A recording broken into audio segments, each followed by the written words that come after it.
Yo, what's up mga tol? Naghahanap pa ba kayo ng earphones na may wire? Pues ito na yung hinahanap nyo.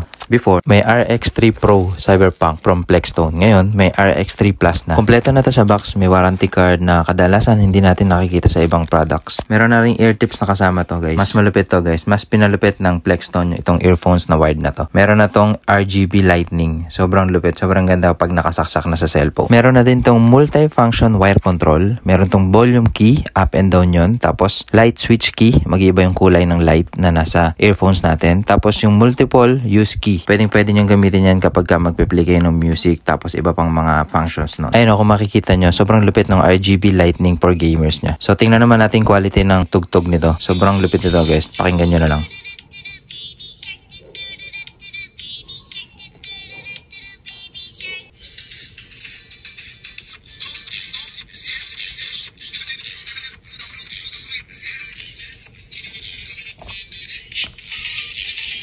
O, diba? Sobrang lupit ng quality ng tunog ng headphones na to. Tsaka guys, meron tong kasamang detachable HD mic. Bendable pa to, guys. Kahit saan nyo itapat, kahit tapat nyo sa ilong nyo, madidinig kayo ng kausap nyo dito. Sobrang lupit nun, guys. Check nyo na lang dyan sa Yellow Basket kung gusto nyo to, guys, kung trip nyo. Sobrang mura lang nito, guys. Tsaka Type-C na to, hindi na to 3.5 jack na tulad ng mga dati.